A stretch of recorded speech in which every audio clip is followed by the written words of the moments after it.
When you automate your environment, you're programming your future.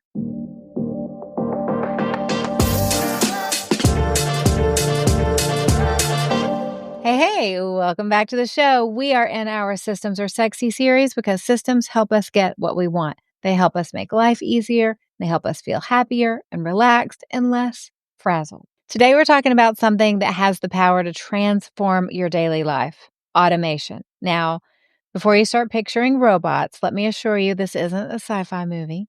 This is fun. This is easy to do. It's not going to add more stress to your life. Automating your life is about creating systems that make life simpler, smoother, and way less stressful. So let's face it, life is full of things that drain our energy. For instance, have you ever set up a reminder for something mundane, like when to take the trash out? I have. And felt like a genius when it worked? I definitely have. That's the power of automation. Okay, let's dive in. I want to start with some perspective here. God's creation itself is a masterclass on automation. Think about it. The sun rises and sets without our intervention. The seasons change and our bodies breathe without us consciously thinking about it. These are systems. They're just automated. It's what happens. This divine design shows us order and purpose. Proverbs 31 speaks to the wise woman who looks well to the ways of her household. To me, automation is one way we can emulate that wisdom, streamlining the mundane so we can focus on what truly matters: loving God, loving others, and living with purpose. We know from just the recent episode on decision fatigue, it's real. It exhausts us. It drains our energy. We need to develop systems so we don't have to decide everything every day. I didn't tell you this on the decision fatigue one, but I wanted to give you an example of automation that doesn't necessarily use tech. And it's just you can automate what decisions you're going to make about meals. So for me, I just had a meal plan that we went through. So we didn't have to figure out every week, what do we buy in groceries? Why does all this salad go to waste? Blah, blah, blah, right? Monday's barbecue, Tuesday's chicken chili, and so on and so on. I automated the decision. I saved time making grocery lists. I save money buying food that we don't need, and I reduce my mental load of wondering what in the world's going to be for dinner. We have 5 dinners that work for us, and we have leftovers on nights that don't. Now, could we go fancy on meals?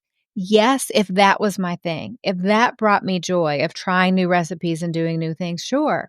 But we have a lot of constraints too. I'm on keto. One of my sons is on keto because of my 2 sons' health issues. They have a lot of dietary restraints. We don't have a lot of fun options we can do. We have the recipes that work and we don't stress out about it. That's my priority. Now, remember, on the last episode I did about decision fatigue, I talked about those 35,000 decisions we make every day and how every day our decisions and our energy becomes depleted with all the decisions we have to make. We don't need to get to the end of the day and go, what in the world am I going to put together for dinner? It's just a small bit of stress off my shoulders. So let's examine how this plays out in real life. Take meal planning.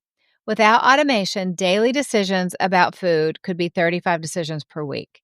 With automation, where 1 is planned, 5 decisions per week, that gives us 30 fewer decisions, reducing mental load by 85%.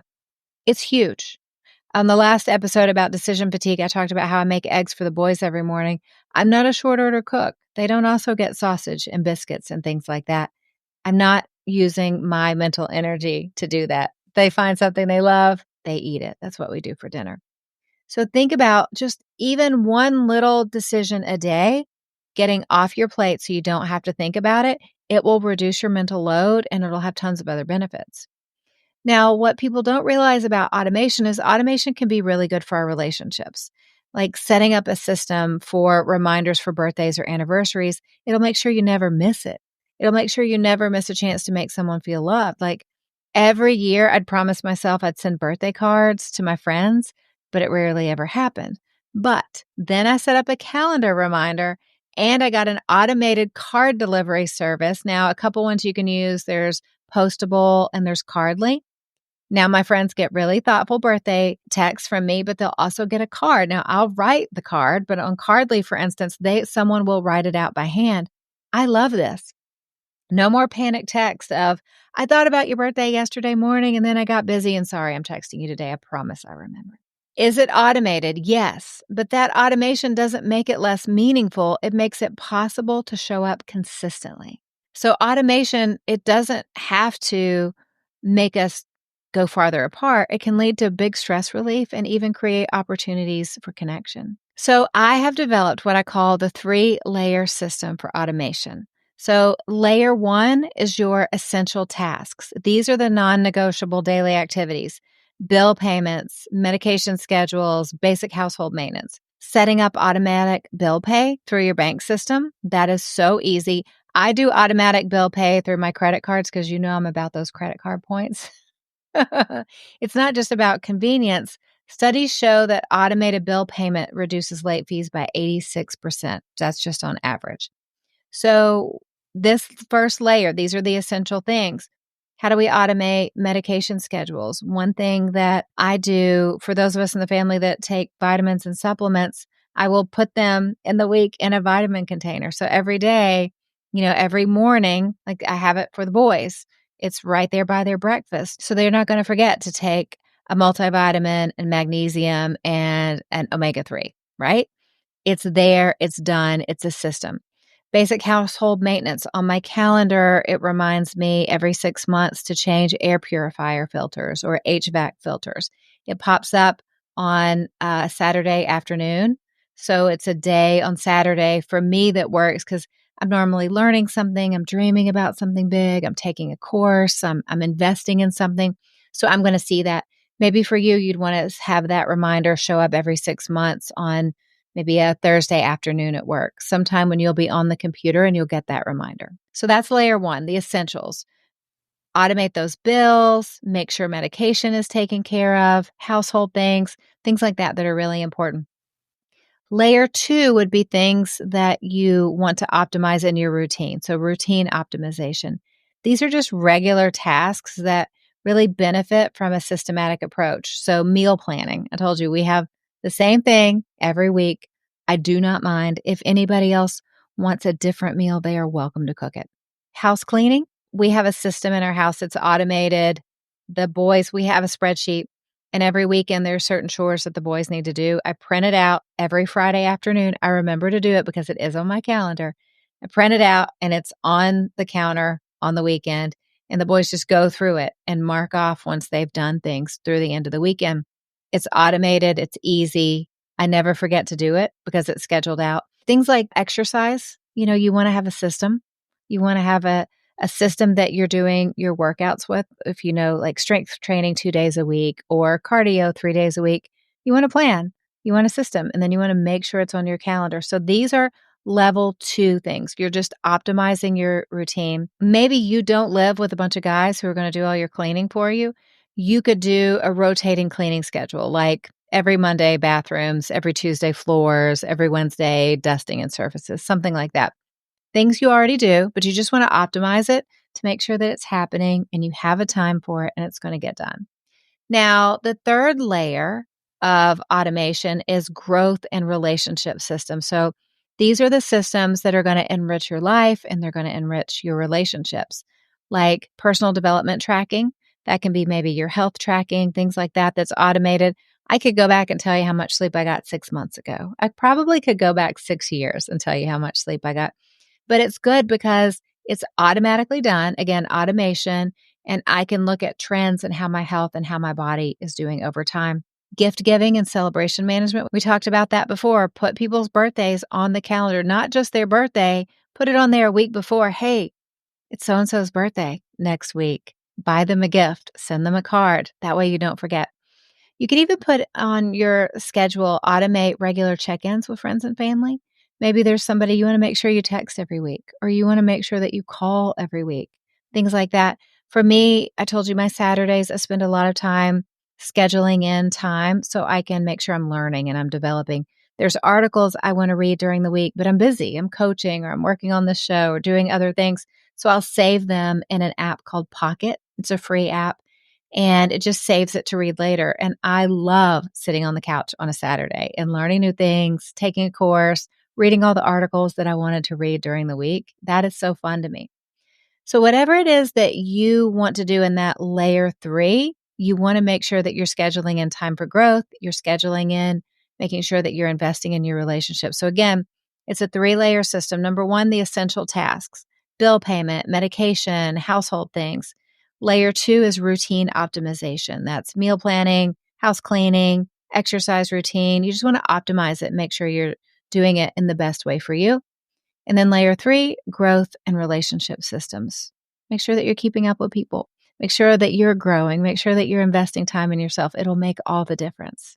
And the thing about automation that people often forget is it's not just about getting things done. It's about transforming into the person that you want to become. I realized this when my whole world changed when I shifted to doing one thing. And that one thing is automating my phone to go into focus mode at 8 o'clock.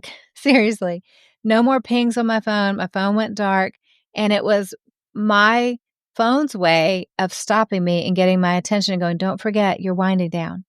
You got to go to bed soon. Chill out. No more screens. Stop texting. Stop looking things up. It's time to go to bed, right? It just calms me down. Here's what behavioral science tells us. It tells us that 80% of our daily actions aren't really choices. They're just reactions to our environment. I mean, think about that. When you automate your environment, you're essentially programming your future actions. I'm going to say that again because it's important. When you automate your environment, you're programming your future. You're programming your future actions, and you're programming the things that are going to happen. Now, here's an example. Say you want to exercise in the morning and you've set alarms and timers, and every time they go off, you go, ugh, I don't want to do that. Let's talk about how to automate this, okay? You could program the coffee maker to start 10 minutes before your alarm goes off. Just that smell is going to wake you up. You may want to drink a big cup of coffee before you work out, right? It's waiting on the counter to go. You have your water bottle there next to coffee. You're ready. The noise machine, if you use one in your bedroom, fades out, and in the living room, workout music starts playing. Or you have a workout playlist on your phone. You just hit one button and you pop your earbuds in and you're ready to go. If you have smart lights at home, you can have them start turning on. So maybe even if you're married, say your spouse is still asleep, you tiptoe out of the bedroom, but the rest of the house is bright, and it'll just help you get ready. And it'll mimic natural sunrise, and it'll help you regulate your circadian rhythm so you start feeling good waking up in the morning. You could put your workout clothes out the night before. If you're like me, you just sleep in your workout clothes because then you have no excuses. Seriously, I'll just sleep in a t-shirt and shorts that I'm going to work out in the morning. If you're going to work out at home, you have everything laid out wherever you're going to work out. Maybe it's in your garage, maybe it's in a living room, whatever it is set and ready to go. Because then you don't want to have to walk past it in the morning and have that walk of shame, like I was supposed to exercise, but I didn't. What you want to do is you want to create a multiple sensory experience. You want all these different cues, smell, sound, sight, and light to work together to create these cues for your body that, you know what, I do get up at this time in the morning. I do exercise right now. That will help you, because if you just rely solely on willpower and alarms, sometimes it doesn't work. You want to remove decision points and you want to remove friction, especially when you're still groggy in the morning. So again, make it automatic. Have your phone start winding down. Have a white noise machine that winds down. And when you wake up, you could be ready to go in your clothes. You can have that smell of coffee. When you leave your bedroom, the lights can automatically be on, and it'll tell your body, okay, it's up. It's time to go. If you do that for 3 days in a row, it'll start to become habit. It won't feel terrible. It may feel like punching yourself in the nose for the first couple of days, but then your body gets used to it pretty quickly. You'll be set up to do it, not because you became more disciplined, but because the environment made it natural. Now, we all want more discipline, but discipline's really hard, okay? We're not talking about willpower here. It's about designing spaces that will help you make good choices, that will lead to making good choices inevitably. I help my clients with this all the time. We implement environmental automation stacks, okay? And what they always come back and say, I can't believe how easy it was. I've been trying to do this forever. Here's some quick wins that you may want to try. If you want to read more, you could automate your evening lighting to dim gradually while your Kindle turns on. Or if you want to eat better, you could set up auto delivery of meals or fresh produce that you love and you actually want to eat that will arrive during the week when you're at your busiest and your willpower is typically the lowest. That's when you want to have all your favorite things come, because otherwise it's too easy to go, I really would love some Oreos and ice cream tonight, right? That's what we do when our willpower is the lowest. Or if you want to stand up more, you can use the stand up reminders on your Apple Watch. There's lots of ways you can automate these things to help set your environment up to help you be successful. You can't automate willpower, but you can automate the environment that shapes your choices. That is how automation becomes transformation. Now, I hope I've convinced you that automation is the way, but if you're not a type A, don't worry. I'm not a type A either. You don't have to be a type A that's super organized. I'm going to give you some super practical tips for what to organize digitally. Okay, a lot of my clients like to use email filters that'll automatically sort messages into folders in their inbox so they just don't go into a black hole. I don't use folders at all. I use Gmail's priority inbox. It automatically sorts my emails into sections. So it's important, start, and then everything else below that. So you don't waste time going through junk. Think of it as a personal assistant to your inbox. It'll make sure you get the right emails first. That way you can get a million newsletters that you check in every once in a while. But your main inbox is only showing that you have, say, 20 unread email, because everything in promotions and newsletters, it doesn't even show up in that count. I love it so much. Again, that's Gmail's priority inbox. You want to set up all of your documents to back up in the cloud, whether if you have an iPhone, make sure you have iCloud backup. I also back up all my photos into Google Photos. Do I pay a little extra? I think, it's an extra $10 a month. But I love that everything is backed up in two places.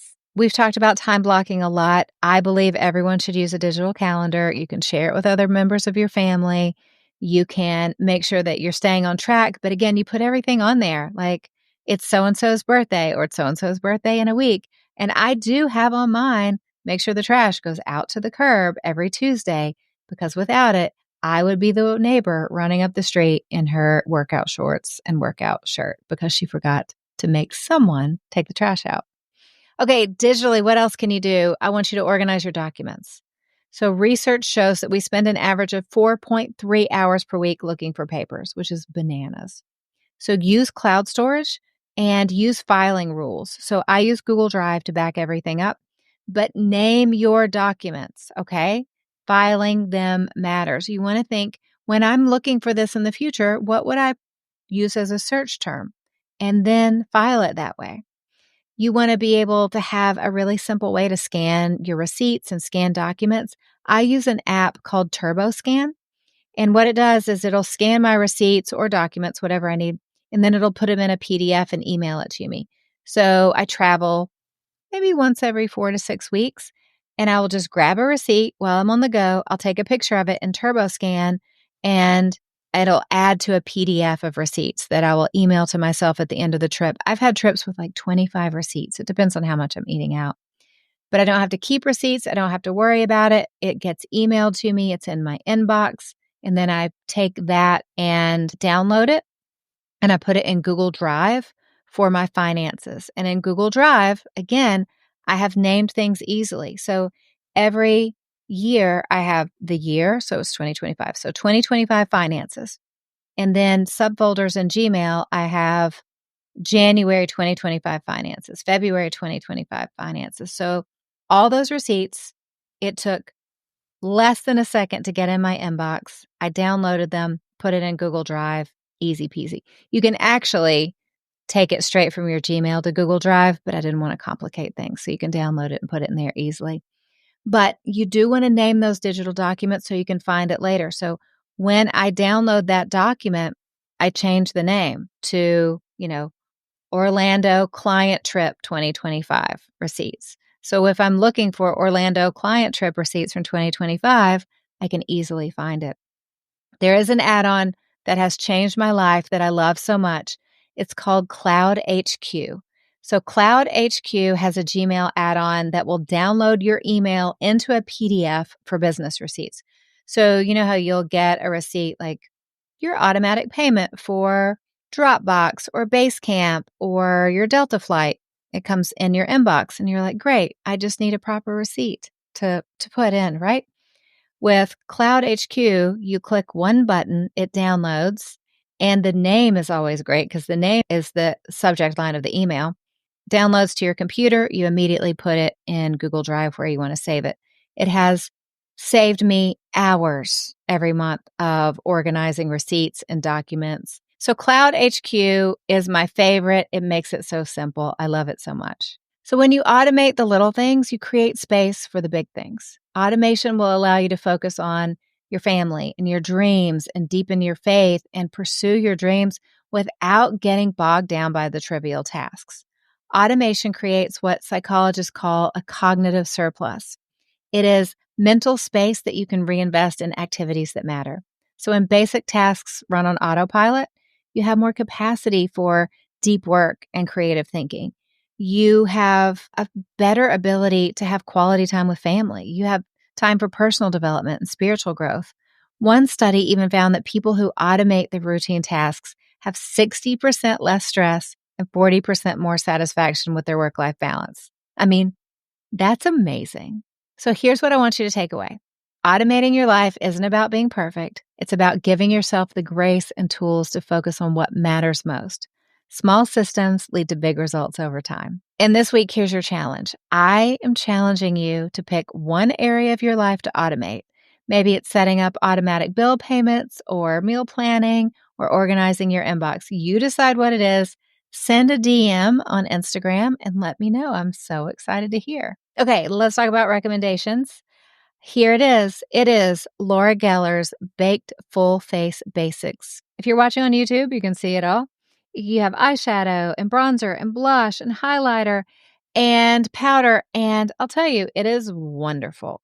The powder, I think I've told you before, the powder alone can be a little too shimmery. I tend to put translucent powder over it because it's a lot of shimmer, even though I know the youngins are going with all shimmer all over their face. But it's very blendable. It's very flattering. It's high quality. I bought this box a year ago and I'm still using it. Now, if we go by what makeup artists say that makeup does have an expiration date, I would say that I would use this for another couple of years, but I don't believe makeup has an expiration date. I say if you have a dry powder, you use that thing for a decade. I have some eyeshadow palettes that I have been using since the early 2010s. But if you're looking for something new to try, I really like Laura Geller. Super flattering, especially for skin that is over 25 years old. Now, you know what else I love? I love that you're here. I'm grateful that we get to spend this time together. Thank you for investing in you. Thank you for investing in your emotional health and your personal growth, because it's not just for you. It's for everyone you're around. These automations you're going to make, it's going to make you less stressed. It's going to teach your family this strategy too of, hey, we don't have to major in the minors. Let's let the minors take care of themselves. Let's use technology to make our lives better, right? Because God has created you uniquely with gifts and dreams and a purpose just for you. Don't tell him that you don't have enough time. Automate the little things. Don't tell him that you're not the woman for what he's calling you to do. He knows who you are, and he knows you're right for it.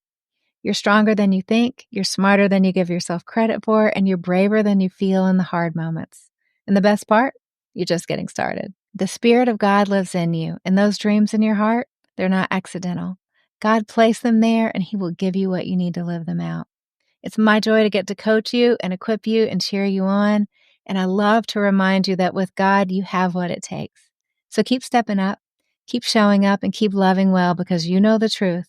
You cannot break a woman who gets her strength from God. I hope you have a great day. Keep standing strong, and I'll be back with you again soon. I have to automate. I feel like I have a hair in my eye.